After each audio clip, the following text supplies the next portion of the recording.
Pretty nice weather day, huh? We had a good weather week, thank gosh. So Tuesday, Thursday, Saturday, all good days. All right, questions for Coach? How do you feel about where your team is after spring practice? You know, I'm going to be honest as a heart attack. Through 14 practices, I think it's, if not the best, one of the best 14 practices of any group I've had in spring practice. Today, I was worried about today because obviously we had some injuries we were kind of working around. Like we had really one running back that was allowed to go to the ground, although a couple guys end up on the ground, which sometimes happens, just does. But you know, we had to, instead of just play football, we had to manufacture situations by creating situational football. And the other thing we wanted to do was involve the kickers and the punters so that we got some work there too, some live work. And sometimes the guys, you know, they do a good job when nobody's watching. But it's when people are watching that you want them to be tested. So, you know, obviously that was a piece. Yeah, you know, I think there's a lot of things both sides can take away from today, positively and negatively. So, you know, am I happy with the spring? Yes. Was I totally happy with today? I was pretty happy.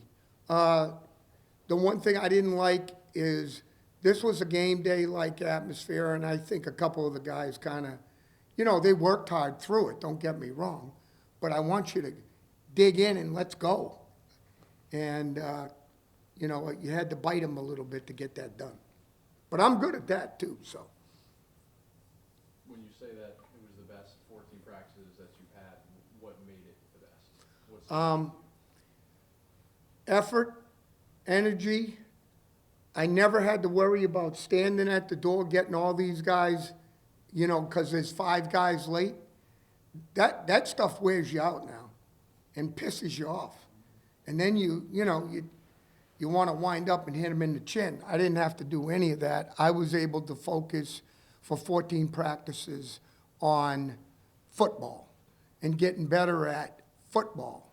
And, you know, I think that was a positive. I felt good about our pressure. I felt good about the amount of balls the DBs got their hands on. And I think the one thing that kind of has shined through is we've gotten so much length there, they have a chance to go do that. Simpson is a freak show. You know, he's tough to cover, but I wasn't going to come off it.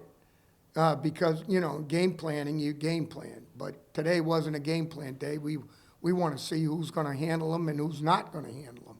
So, you know, that piece. But I thought he, you know, jumped out. You know, our young guy at quarterback is really doing a good job. And, you know, we get Tyson back for good now. He probably could have came back, you know, this week. Well, that would have been dumb if he had gotten hurt, right? So, but we got him ready to go. You know, obviously, run game wise, you know, we were solid enough. You know, we only had one true guy that could, you know, go to the ground, and you know that's the way we dealt with it. Offensive line, we are big. I mean, when you just stand there and go, holy crap, you know, we're big. Luke's big, you know, I mean, we got guys, Miles big, you know, there's a lot of big guys. You know, Josh Atwood's been great leader. You know, the other night he had all the guys in for, you know, players only, not a lecture on this and that, just had fun. They just got together and had some fun, and, you know, they did a little theater show type thing, each position group. All that stuff does is create, you know, positive feelings in the locker room, which That's a big deal. But leadership's got to come from within. If it comes from the coaches, it's only 50-50. Throughout the spring, you just talked about how you like having high effort, high energy environment. Have you seen any of those leaders specifically step up and kind of foster that? I thought Teray Powell, I thought he's stepped up. He was one of the guys that got a leadership award for today. I thought he has, and his play is way better. Okay, Josh Atwood, he got the award from the offensive side, the offensive perspective.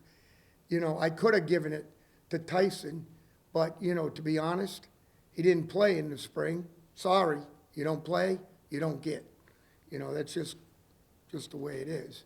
But there's no doubt, you know, he's got his pulse on this team for sure.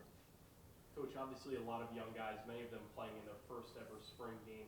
Is there one characteristic in them that you look for in games like this to kind of tell you what kind of player that they're going to be? You just hit it on the head. Young guys, you know, how many of them actually go out there and will go out and be at a functional level that you're looking for them, and they may not be perfect. Hey, you get at the point of number 2 and number 3. Well, you know, maybe it's off center a little bit, but he has an idea. The guy got to get to the point. You know, those kinds of things that shows them going in the right direction, working in the right direction. And I'll tell you it's still a physical game. If you got guys that don't get their hands dirty, that doesn't go away, usually. So, you know, we don't tolerate that. We get after that. We get after that element really hard. Took a step in the right direction last year. What does a successful season look like for You know, in your opinion? you're right on that, by the way. You know, beating Army for the first time in our history. I mean, when you say that, when people said that, I'm like, I don't care, Christ, we won 3 games. But that was a monumental win for us, okay? We beat Merrimack, okay?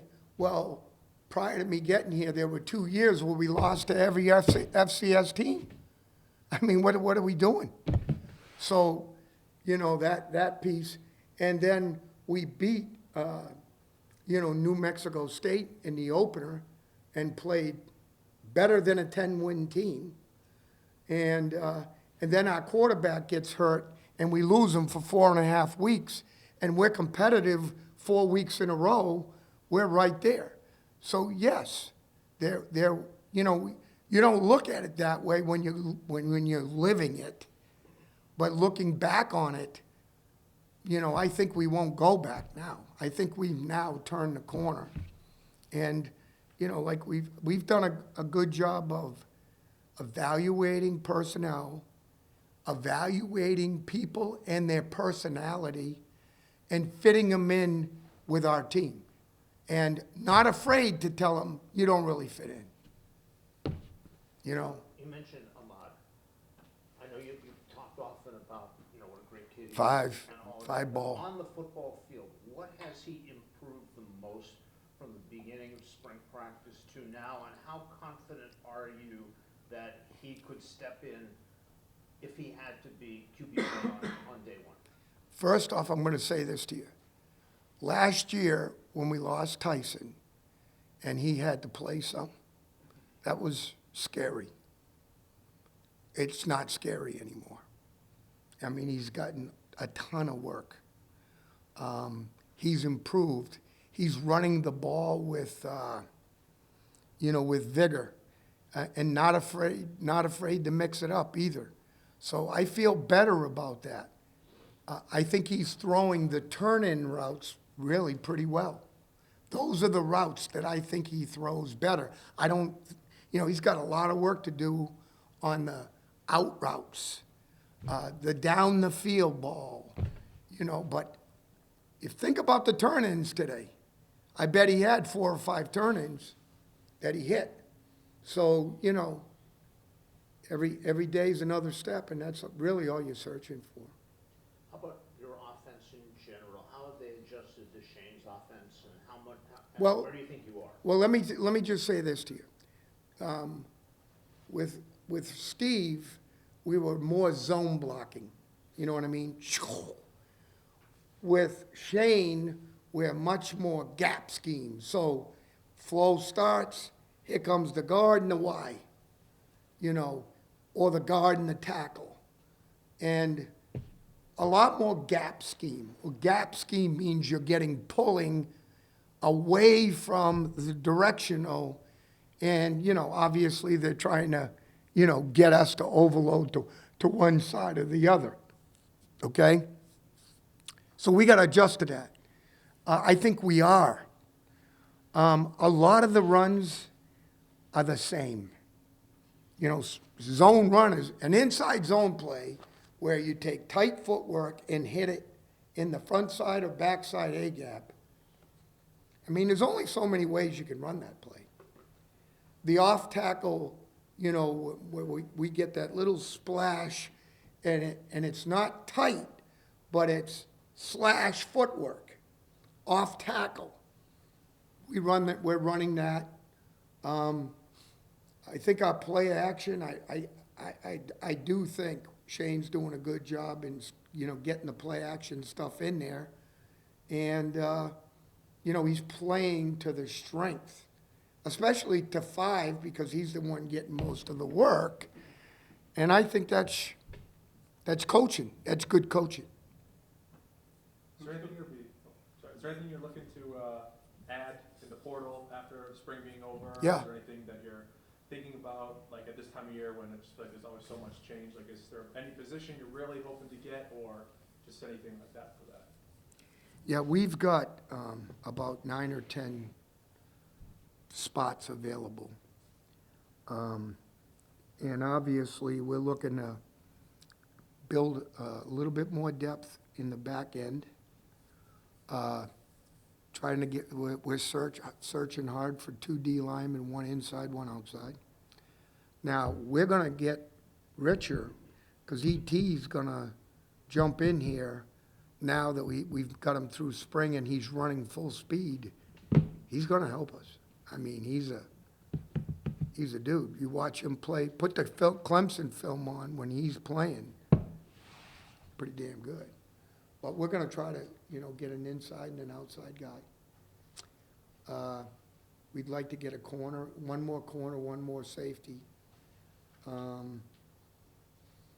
Corner, safety, and we've got 2 guys out when I can get, I don't know if I can give you their names yet, but they're with us.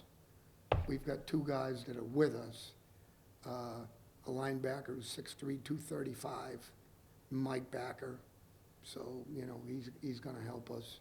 And we've got a Viper, you know, that versatile hybrid position. He's 6'1", he's 207 pounds, and he's with us too. So we're getting there. We're almost home. And then you know, the nice thing then, all you got to do is worry about your guys you got, you know, and holding on to them, you know. So that's a good thing. Yeah, specifically in the running back room, do you guys think that you need to bolster that? Too. We're working on it. We've had guys in here every weekend, and we are working on it. I think we'll be done there by the end of May. What are you looking for running backs? Or doesn't, you know, is it Now, just? we'll play to their strengths. You know, if we get a big one, we'll give him big boy runs. If we get a skilled guy that's 190 pounds that can get on the perimeter, we'll give him wide zone, you know, zone reads and, you know, those kinds of runs. You know, if we get a kind of a speedster, we'll get him on the edge. You know, it's nice having Simpson because you can do those things with him out there. So that's a good thing. But yeah, we still need a couple more offensive linemen. They're the toughest to find in the portal. So. Who's kind of stood out on the defensive side of the ball over the course of the spring, especially in today's game? Who's going to kind of Today? guys to replace the Geez, the freshman had a nice interception.